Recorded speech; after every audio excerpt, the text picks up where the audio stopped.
السلام علیکم ورحمۃ اللہ وبرکاتہ۔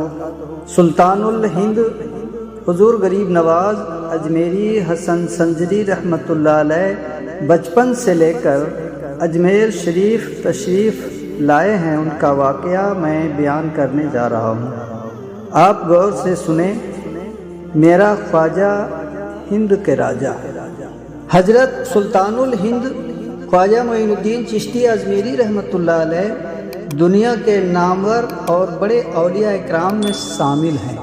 ہندوستان میں اسلام کا چرچا آپ ہی کے بدولت سے زیادہ ہوا اور مسلمانوں کی حکومت و سلطنت کی بنیاد بھی آپ ہی کے مبارک ہاتھوں سے ہندوستان میں ڈالی گئی۔ آج ہندوستان میں جتنے مسلمان نظر آ رہے ہیں ان میں سے اکثر ایسے جن کے باپ دادا پردادا حضور غریب نواز اجمیری رحمۃ اللہ علیہ کے ہاتھ پر مسلمان ہوئے ہیں۔ اللہ اللہ۔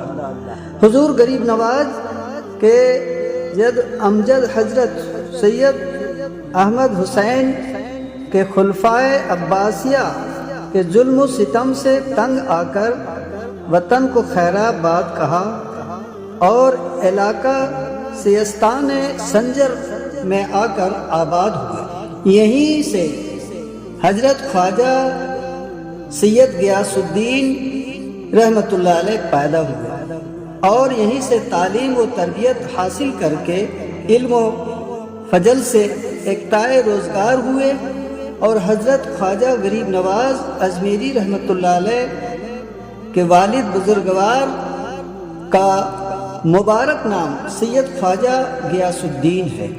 سنجر میں بسنے والے سیدوں میں یہ ایک خدا راشدہ بزرگ تھے۔ آپ مالدار گھرانے کے چشم و چراغ تھے۔ علم و فضل کے ساتھ ساتھ اللہ تعالیٰ نے آپ کو مال دولت سے بھی نوازا تھا، مگر آپ کی طبیعت درویشانہ اور فقیر دوست تھی۔ سیر الاقتاب میں لکھا ہے کہ آپ کی وفات یعنی سید غیاث الدین رحمۃ اللہ علیہ کی وفات 552 ہجری میں ہوئی اور دروازہ شام کے قریب آپ کا مزار پاک ہے۔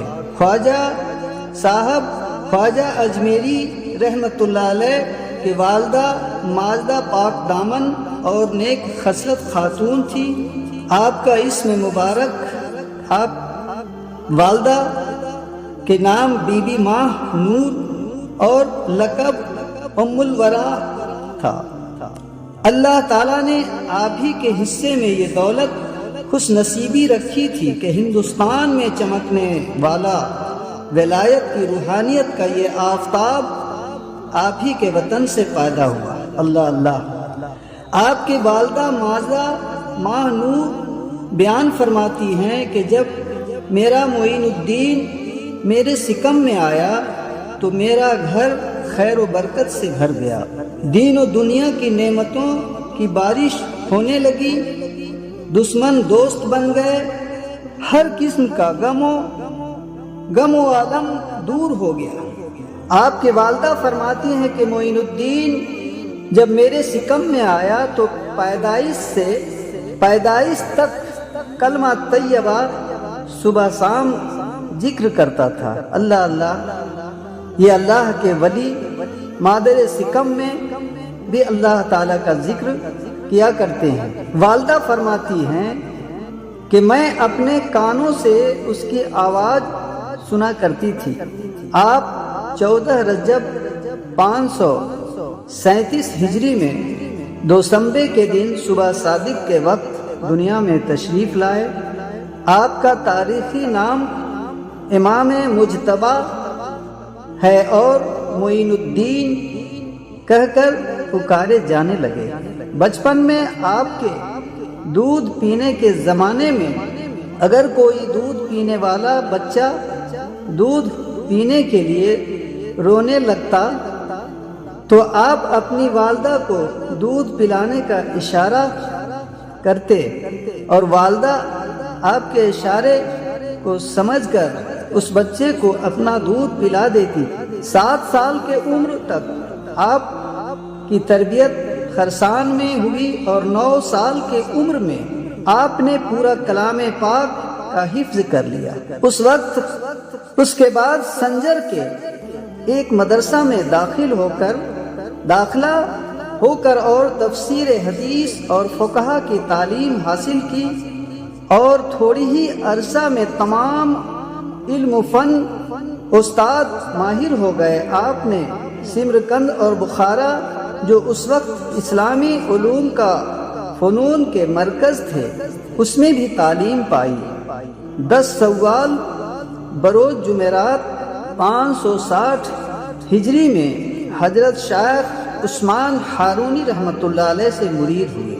اس وقت آپ کی عمر 23 سال 3 مہینے کی تھی، اور حضور غریب نواز اجمیری رحمۃ اللہ علیہ نے 20 برس تک اپنے پیر و مرشد کی خدمت کی۔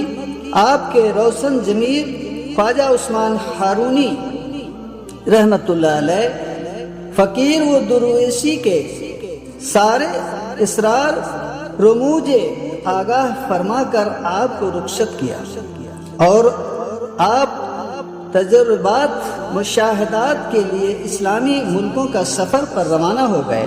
خرقان، اسر آباد، اصفہان، ہمدان، تبریز اور بغداد کا سفر کیا۔ مکہ معظمہ میں جا کر حج کیا۔ وہاں سے روانہ ہو کر حضور اقدس صلی اللہ تعالی علیہ وسلم کے بارگاہ میں جا کر اور حضور نبی کریم صلی اللہ تعالی وسلم کے حکم سے آپ دوبارہ پیر و مرشد کے پاس آئے، اور پھر پیر و مرشد نے آپ کو خرقہ خلافت عطا فرمایا۔ آپ سجدہ شکر ادا کر کے پیر و مرشد سے رخصت ہو کر وہاں سے بخارا، بلخ، سمرقند، بدخشاں اور ہرات کے سیاحت کی، اور سفر کے درمیان آپ کی بڑی بڑی کرامتوں کا ظہور ہوا۔ بہت سے لوگ توبہ کر کے اللہ تعالیٰ کے پرہیزگار، عبادت گزار بندے بن گئے۔ سبجہ وار ہوتے ہوئے حضور غریب نواز اجمیر شریف پہنچے، اور 40 وفادار عقیدت گزار خادم آپ کے خدمت میں تھے۔ شہر کے باہر ایک درخت کے نیچے ڈیرا ڈال دیا۔ یہاں راجہ شادی دے اور بڑے بڑے سرکش جادوگروں سے مقابلہ ہوا، مگر ہر موقع پر آپ ہی کو کامیابی ملی۔ دشمن آپ کے بزرگ و کرامت دیکھ کر مسلمان ہو گئے۔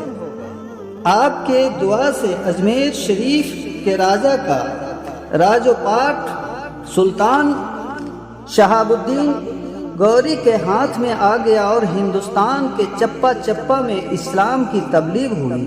اجمیر شریف اور دہلی میں اسلامی حکومت قائم ہو گئی، اور سید ودیع الدین شہدی علیہ رحمہ کے صاحبزادی بی بی عصمت سے آپ کا نکاح ہوا۔ دوسرا نکاح امت اللہ سے ہوا، یہ 9 مسلم تھی۔ ان دونوں بیویوں سے 3 صاحبزادے پیدا ہوئے، خواجہ فخر الدین رحمۃ اللہ علیہ، خواجہ حسام الدین رحمۃ اللہ علیہ، اور خواجہ ضیاء الدین رحمۃ اللہ علیہ، اور ایک صاحبزادی بی بی حافظ جمال پیدا ہوئی۔ 5-6 رجب 643 ہجری کے درمیان رات میں آپ نے اپنے حجرے میں وصال فرمایا۔ صبح کے وقت جب خادموں نے دروازہ کھولا اور آپ کے پاس پہنچے تو کیا دیکھتے ہیں کہ آپ کا جسم خاکی بے جان ہے، اور پیشانی پہ یہ حروف سبز نور سے لکھے ہوئے ہیں کہ نمایاں میں کہ یہ اللہ کا دوست ہے، اور اللہ تعالی کی محبت میں اس کے پاس پہنچ گیا۔ حضرت حضور خواجہ غریب نواز اجمیری رحمۃ اللہ علیہ کا روضہ اقدس سب سے پہلے حضرت خواجہ حسن ناگوری علیہ رحمہ نے تعمیر کیا اور اس کے بعد بہت سے بادشاہوں نے اس بابرکت کام میں حصہ لیا۔ حضرت خواجہ غریب نواز کا عرس 5-6 رجب کو اجمیر شریف اور بہت سے مقامات میں بڑی شان و شوکت کے ساتھ منایا جاتا ہے، اور غیر ممالک سے بھی زائرین تشریف لاتے ہیں۔